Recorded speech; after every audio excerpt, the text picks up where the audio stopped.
I was on the bridge when the tanker lurched sideways, the whole bow disappearing behind a sheet of gray water. The storm had been building since dawn, but none of us expected the swell to hit this hard. I gripped the console until my knuckles went numb and waited for the deck to level out again. When it finally did, Ethan shouted behind me, but I didn't catch the words. I was already staring through the windshield. There were bears on the deck. Not one or two. Dozens. For a second, I honestly thought I was seeing shapes in the mist, but then one of them hauled itself up from the frothing water, shook off the spray, and staggered toward the others. White backs, heavy paws, their breaths coming out as thin clouds in the freezing air. They moved frantically, bumping into pipes, slipping on the wet metal, scrambling for any solid ground they could find. Ethan's voice cracked as he said my name. "Michael, what do we do?" I didn't have an answer. I'd worked enough winters in the Arctic to know polar bears sometimes wandered close to vessels, but never anything like this. The deck of our tanker was nearly crawling with them. Every few seconds, another one climbing up from the water as if something had driven them straight at us. Behind me, the rest of the watch crew crowded closer to the glass. Someone cursed under their breath. Someone else reached instinctively for the radio, then stopped, unsure who to even call first. I forced myself to breathe and stepped forward. Lock the internal doors. Nobody goes outside. Keep all external lights steady. Don't spook them more than they already are. My voice sounded calmer than I felt, which helped settle the room, at least for the moment. I tried to study the deck again, this time not with panic, but with purpose. The bears weren't attacking anything. They weren't even looking at us. They were looking back at the ocean. One young bear scrambled over a railing and collapsed on its stomach, sides heaving. Another stumbled across the slick deck, nearly falling. Some were bleeding, small wounds, nothing deep, but enough to show they'd come through something violent. The wind howled around the bridge, and I felt the temperature drop another notch. If the deck iced over, the bears could slip back into the water. If any of them panicked, they could hurt each other or force their way closer to us. The intercom crackled. "Captain's on his way," Ethan said. "He wants a full report."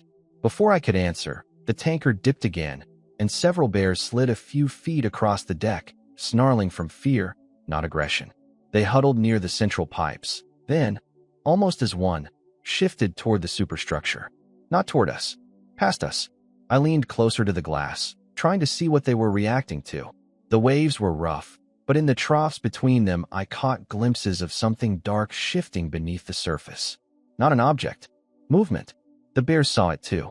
They pressed even tighter together, climbing over each other to get farther from the rail. Whatever had driven more than 100 polar bears out of the water hadn't stayed behind. It was coming closer. The captain ordered everyone off the outer corridors as soon as he reached the bridge. By then the storm had thickened into a wall of shifting gray, and the daylight was fading into a dull smear above the waves. We sealed every door leading outside and moved down into the operations room, where the monitors covered the entire front wall. The deck cameras were shaking in the wind, but the footage was still clear enough. The bears were packed so tightly around the midship pipes that some couldn't even turn around. A few limped. One lay flat and barely lifted its head when another stepped over it. They weren't spreading out or wandering. They stayed clustered like animals that had run until they had nothing left. Captain Harris looked at me. "Michael, you were the first to see them up close. Did they look aggressive?" "No, just terrified. And exhausted." We cycled through the camera feeds. The portside camera showed the ocean more clearly, and in the troughs between the waves we finally saw what the storm had been hiding. Huge plates of broken ice drifted past the tanker. Pieces large enough to hold several bears each, but all shattered, tilted, or already sinking. Some were stained with mud, which meant those sheets had broken off near land. Ethan pointed at the screen. "Look at that. That ridge didn't break naturally." He was right. One chunk had a jagged cut across its surface, like something had cracked it from below or struck it hard. A few hours earlier, before the bears appeared, we had all felt a faint vibration run through the hull. At the time, we figured it was just pressure from the swell. But now I remembered the call we'd received yesterday evening from the coastal station. A short message, barely audible through the interference. They said they'd picked up a loud impulse, like a blast or a collapse, somewhere along the northern shoreline. They warned vessels in the area to expect drifting debris. Harris rubbed his forehead. So whatever happened yesterday sent this whole mess drifting right into our path. The bears must have been on that ice when it gave out, I said. Whatever the blast was, it scared them into the water. Nobody spoke for a moment. The room felt smaller, the lights harsher. Watching the footage, I noticed fresh details. Wet fur slicked to the ribs, cuts on paws. The way some bears shivered uncontrollably even though they were enormous animals built for cold. A low groan from the ship made us all turn. The tanker tilted slightly as another swell rolled under us. On the monitors, several bears struggled for footing. One slid almost 2 yards before catching onto a raised pipe with its claws. Harris tapped the screen. If the deck freezes tonight, that's going to keep happening. And if one of them goes overboard again. He didn't finish. He didn't have to. The storm was still climbing. The temperature outside had dropped fast since sunset. Ice was already starting to lace the railings. We watched as another gust slammed across the bow, and a thin sheen of frost began forming under the bears' paws. A few slipped, scrambling back upright. They pressed closer to the superstructure again, searching for anything stable. Ethan exhaled sharply. If this keeps up, they're not the only ones at risk. I stared at the screens, feeling my stomach twist as the frost spread across the deck. The first real danger of the night had begun. By the time night settled fully over the tanker, the storm had turned into a constant roar. The wind hammered the sides of the ship hard enough to make the bulkheads tremble. Everyone stayed gathered in the mess hall, tense and restless, waiting for the captain to decide our next move. Nobody wanted to say it out loud, but the question was on every face. How long could the bears survive like this? Harris stood at the end of the table, arms crossed. If we hold position, the swell will keep tossing them around. If we turn east, we lose distance from the shoreline. That ice field could catch up again. One of the deck crew, Nolan, shook his head. Those animals won't make it if we move back toward the coast. Not in this weather. Another engineer cut in, voice tight. And what if they panic when the engines rev up? There's over 100 of them out there. If they start climbing the ladders. The room erupted in overlapping arguments. Some wanted to get as far from the drifting debris as possible. Others insisted the ship needed to stay still so the bears could rest. Fear mixed with guilt, frustration with helplessness. We weren't trained for anything close to this. I stepped forward because nobody else seemed ready to. Look, they're slipping out there. The ice is spreading across the deck faster than we thought. If we don't warm that metal, we're going to lose some of them. And if they go overboard again, they might not come back. Harris studied me for a few seconds, then nodded slowly. We've got the auxiliary heat lamps near the midship maintenance zone. They're meant for equipment checks in sub-zero conditions.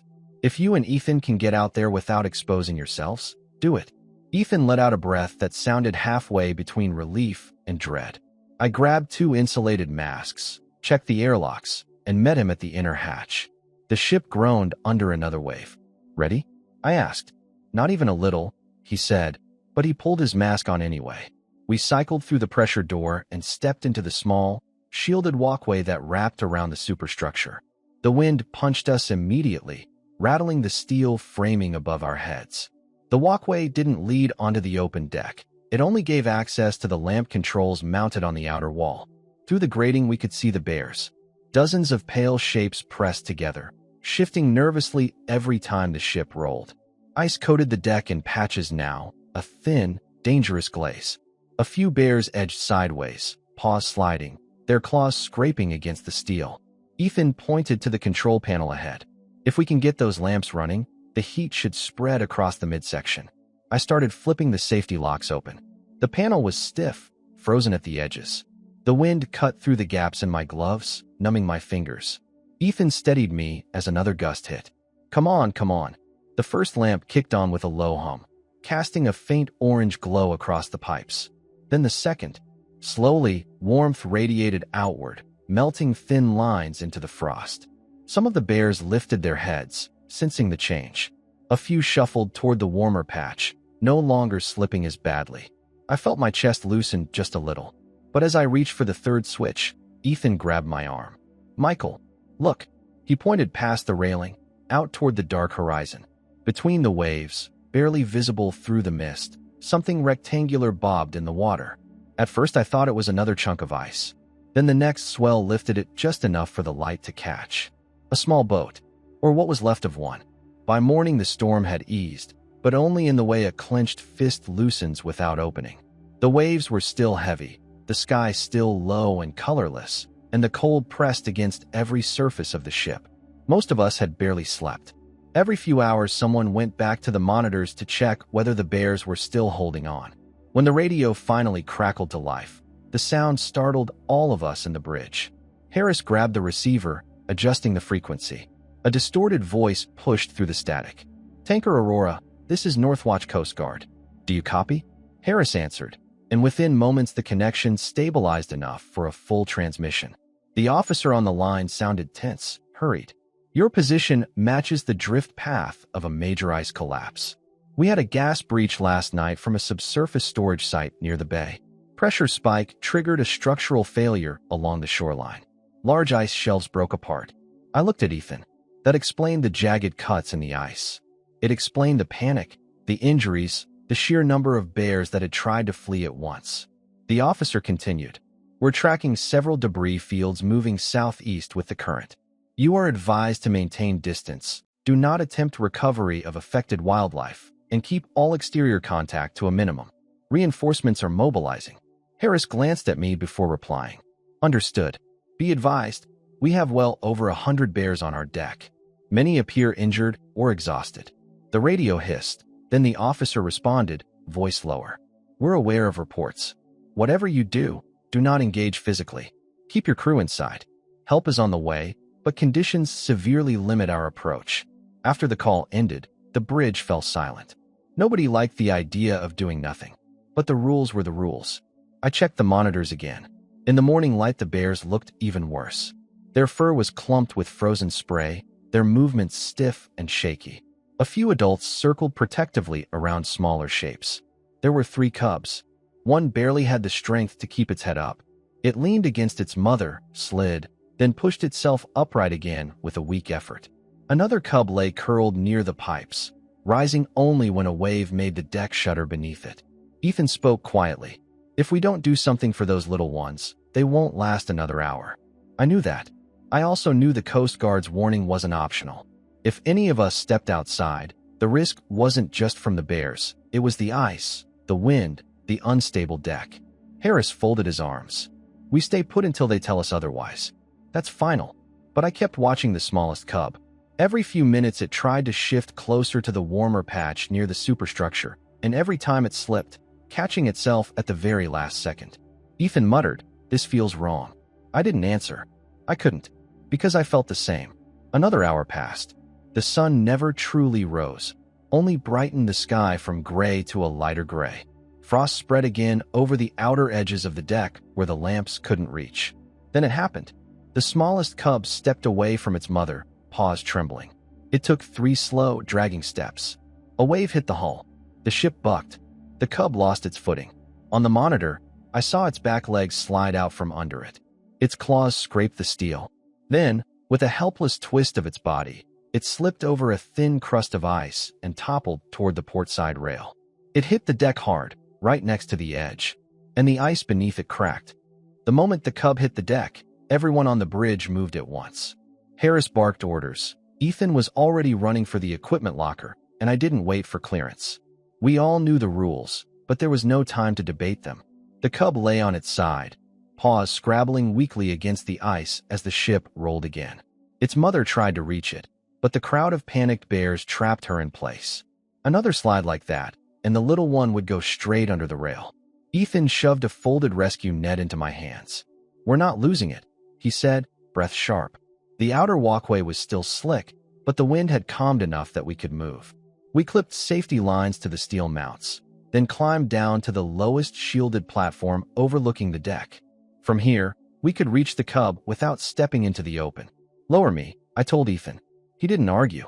We fed the net out between the bars, guiding it slowly so it wouldn't spook the nearby bears. The cub tried to lift its head, but its legs slid again, ice cracking under its weight. "Easy, just a little more." A wave hit the hull.